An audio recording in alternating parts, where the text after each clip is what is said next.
How's everybody today? Good.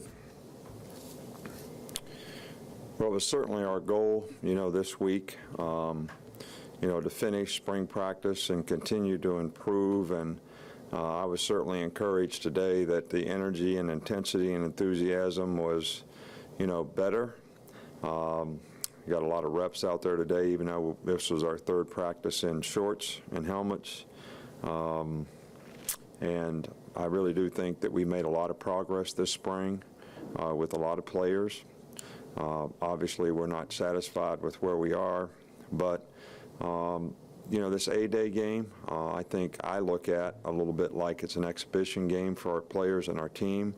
It's an opportunity for them to go out and play game-like circumstance, game-like situation, and it's really your first opportunity as an individual, as a unit, or as a team to, really create an identity for who you are, how you play, how you compete, the kind of effort you give, the kind of toughness you play with, the kind of discipline you have to execute, the ability to focus on the next play regardless of what happened on the last play. And, those things are important, I think, in being able to compete through the tough circumstances and adversity that we have, in our league, and tough games, as well as, in tough places to play.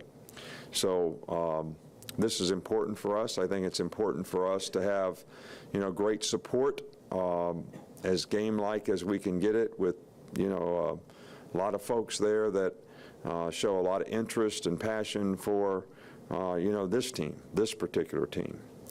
The format that we'll use for A-Day is, we put the first offense on a team, and they play against the first defense. And, then we have the second offense on another team, and, they play against the second defense all the time. And that makes the game, the good players, the best players, at least for now, are playing against the best players, and the backup players are playing against the backup players, so it makes a very, very competitive game. And that's how we want it to be, because, we always have the traditional steak and beans, on Monday, which I really enjoy. As the commissioner, I can basically, the players were on me the other day, said, you have to choose a team, because they get tired of me over there eating steak and not being on a team. But it's not just the steak, it's the tablecloth, the roses on every table, waitresses waiting on you. And the other side of it is paper plates, one pot, beans, paper towels for napkins, plastic silverware. I mean, and then all that goes with it. So we try to make it fun for the players, and we try to make it a competitive game. But it's supposed to be a beautiful day on Saturday. We're certainly looking forward and excited about, this game, our team.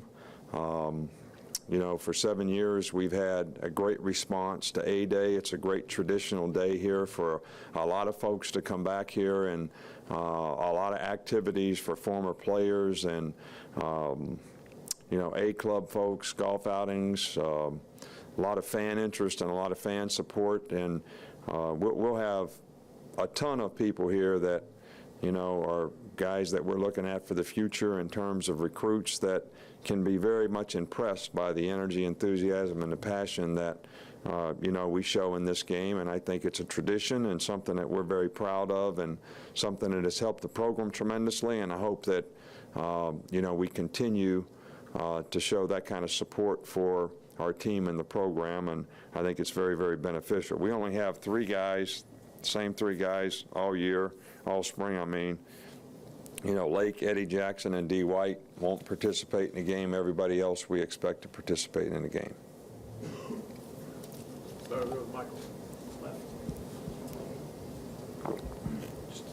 Now 14 practices, and want to know how far Cam Robinson's come on the offensive line.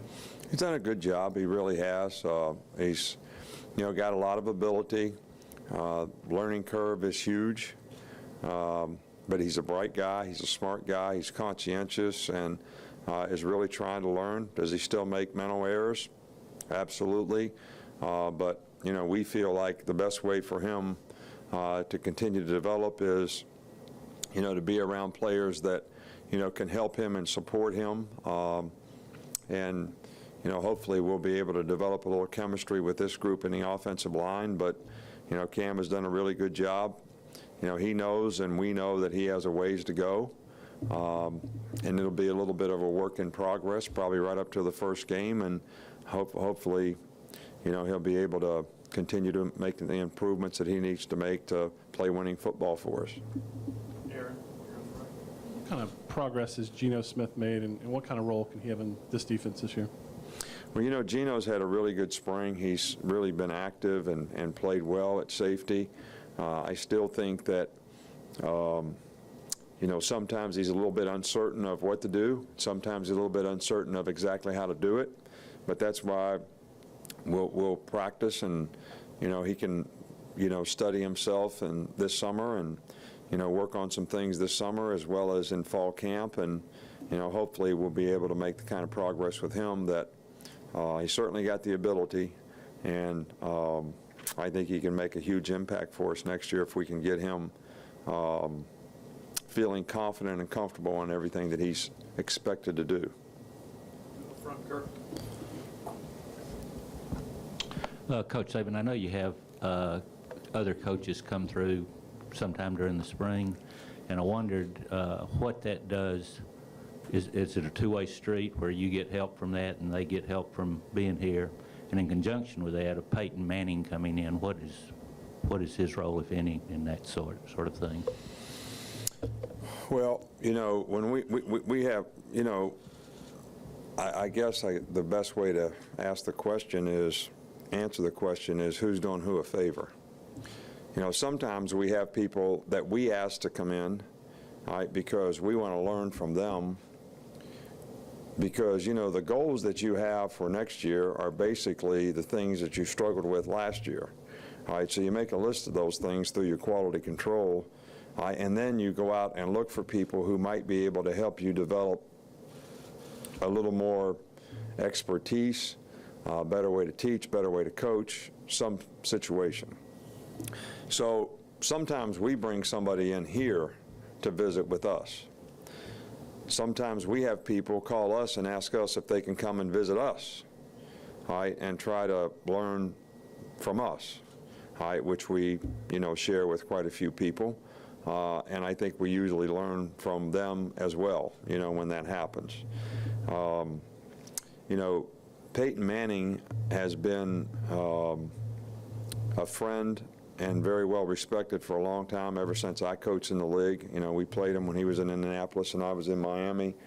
His dad's been a really good friend of mine for a long, long, long time. And Adam Gase, his offensive coordinator, worked for me at Michigan State and LSU. So the two of them were just making some visits and, to be honest with you, he was just trying to learn so he could be a better player, which I think a lot of people would say, wow, the guy is one of the best, if not the best, and certainly from a career standpoint, probably about as good as anybody's been in the history of the league. After all the experience and knowledge that he has, he's going out trying to seek more knowledge and understanding of the game of football so he can play better. It's a great example for a lot of young people, whether they're playing high school, college, Pop Warner, or whatever. And it's something that I have a tremendous amount of respect for and I really enjoyed visiting with him.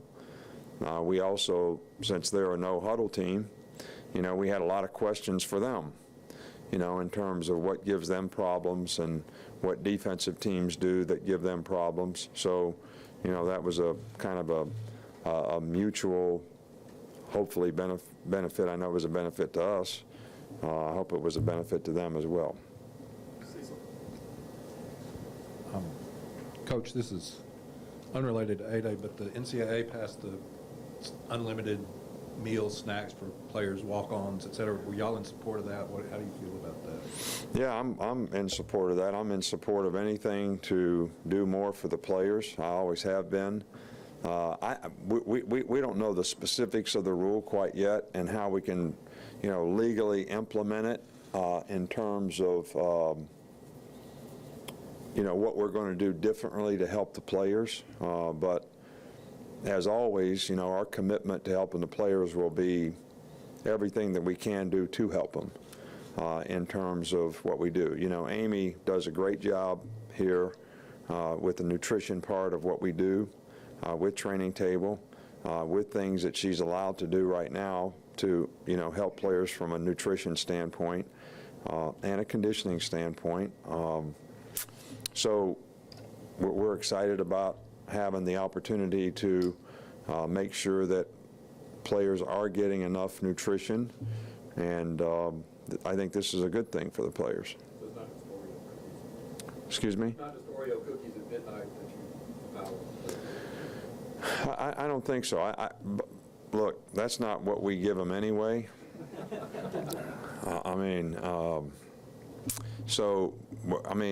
Whatever we do, because we have one of the best nutritionists in the country here, is going to be something that's healthy and beneficial for them. And then we'll do it to the degree that we're allowed to do it by rule. Last one real quick, Mark. I'm just wondering if you had an update on LT Tenpenny and Kenny Drake. Didn't see them during our practice viewing time. Well, there is no update. They didn't do what they were supposed to do in school this week. So I sent them to study table for 4 hours, and they didn't come to practice. And if they don't stay over there for 4 hours, they probably won't play in the spring game. So, no update, just a fact. So I'd rather do it now than during the season. All these players need to learn that they have a responsibility and an obligation to do the right thing for themselves. And, we're not asking one player here to do anything that's not going to benefit him. That's really what we're trying to do. And our guys getting an education and doing what they're supposed to do in school is a top priority. And we have a systematic approach to how they need to do it. They understand it. When they don't do those things, then ultimately, I don't think we should let them participate.